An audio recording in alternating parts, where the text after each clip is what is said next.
चाहता हूं भारतीय जनता पार्टी के सैनिक प्रकोष्ठ के पूर्व अध्यक्ष और इंडियन आर्मी को सर्व कर चुके कर्नल दयाशंकर दुबे मेरे साथ मौजूद हैं। कारगिल वार लड़ चुके हैं, पाकिस्तान के रेगुलर फोर्स से ये सामने सामने लड़ चुके हैं।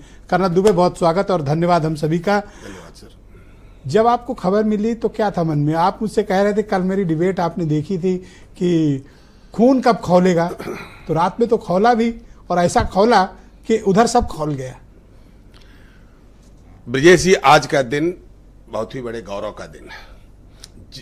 भारतीय सेना ने जिस मैग्नीट्यूड और जिस सरप्राइज एलिमेंट के साथ ये रिटेलिएट किया है, मुझे लगता है कि इस कार्रवाई के ऊपर हम सबको गर्व करना चाहिए। ब्रजेश जी, मैं आप इसी विषय पर 2 दिन पहले भी आपके साथ डिबेट कर चुका हूं। जब आपकी मैं छटपटाहट देखता था, आप परेशान दिखते थे, मैंने कहा भी था उस चीज को, मैंने कहा भी था डिबेट में कि आप बहुत परेशान होकर झल्ला रहे हैं।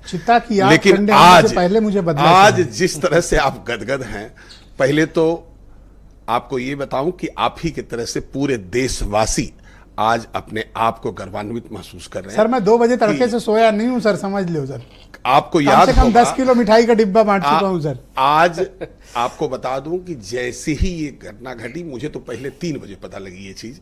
किसी चैनल ने फोन किया बात करने के लिए, हमने बात करना शुरू किया। सर, हम लोग जर्नलिस्ट हैं तो थोड़ा अलर्ट रहते हैं, बस यही फर्क है। फिर उसके बाद हमने शायद आप ही को सुबह सुबह फोन किया। मैं बोला, आप पूछ रहे थे, ये 13वीं हो गई, अब क्या आप कह रहे थे? बोला कब खून खौलेगा, कितनी तैयारी करेंगे।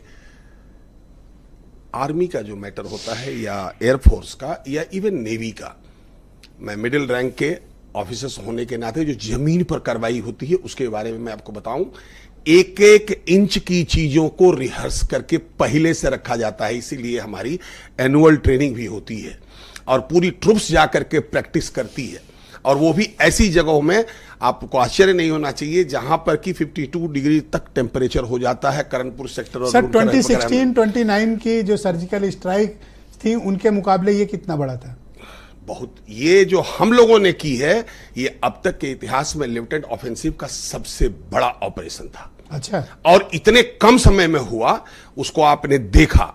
ये ऑपरेशन सिंदूर केवल एक चीज नहीं है, ये ऑपरेशन सिंदूर कहीं ना कहीं भावना से, देश की भावना से जुड़ा, भावना से पूरा मैंने देश क्या कहा, मैं तो सनाम कर अभिनंदन करता हूं जिन्होंने नाम चुना। पूरे देश जो था एकदम उद्वेलित था कि कब एक्शन होगा, कब एक्शन होगा।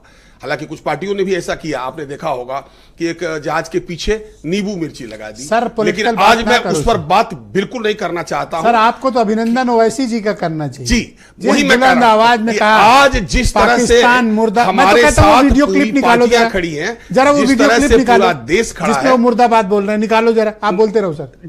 जितने भी लोग हैं, उस दिन मैंने कहा था ओवैसी जी के ऊपर, भाई मुझे लगता नहीं है ऐसा, लेकिन आज मुझे गर्वान्वित महसूस हो रहा है कि पूरा खड़े जाएं सर, जब ओवैसी पूरा मेरा देश लगातार पूरा देश हमारे साथ है। और आज का ये गौरव का जो क्षण, अच्छा रुक जाओ, सुना देते हैं, चलिए 1 सेकंड सुनाया जाए ओवैसी जी का बयान, और 2 बार सुनाओ। पाकिस्तान मुर्दाबाद, पाकिस्तान मुर्दाबाद, भारत जिंदाबाद, भारत जिंदाबाद, पाकिस्तान मुर्दाबाद, पाकिस्तान मुर्दाबाद, भारत जिंदाबाद, भारत जिंदाबाद। मैं ये नहीं कह रहा हूं कर्नल साहब कि आप उनकी विचारधारा से सहमत हो, पर जो देश के लिए कमिटमेंट है, जो ओवैसी का है, वही कर्नल दयाशंकर दुबे का है। मेरा मानना यह है सर कि जो उन्होंने अभी कहा है, जो आवाज है, वो सुकून ही नहीं देती है, बल्कि गौरवान्वित महसूस कराती हैं कि हमारा पूरा देश आज हमारे साथ खड़ा है। और शायद ये देश का ही इतना तगड़ा सेंटीमेंट था, यदि फौजी भाषा में कहें, या आपका सेंटीमेंट, मीडिया का सेंटीमेंट लगा हुआ था, विशेष करके सर, इस देश के मुसलमानों ने आज दूसरी ईद मनाई है सर। बिल्कुल, और ईद मनाई है मुसलमानों ने, उसकी वजह से ही हम सिवैयां बनी है लोगों के कर पाए हैं। और कर एक जगह नहीं है, 9 जगह करके, जिसकी दूरी कम से कहीं पर 30 किलोमीटर की थी अंदर जाने की, कहीं 18 किलोमीटर थी, कहीं 44, और पूरा फिगर है। यहां तक कि विदेश, मैं आपको रिपीट कर रहा हूं, विदेश कह रहा है कि भारत ने जो किया वो उसका अधिकार था सुरक्षा के लिए, और अब पाकिस्तान को तुरंत रुक जाना चाहिए। इससे ज्यादा कुछ भी करेंगे तो नेशनल। शुक्रिया हमारे साथ।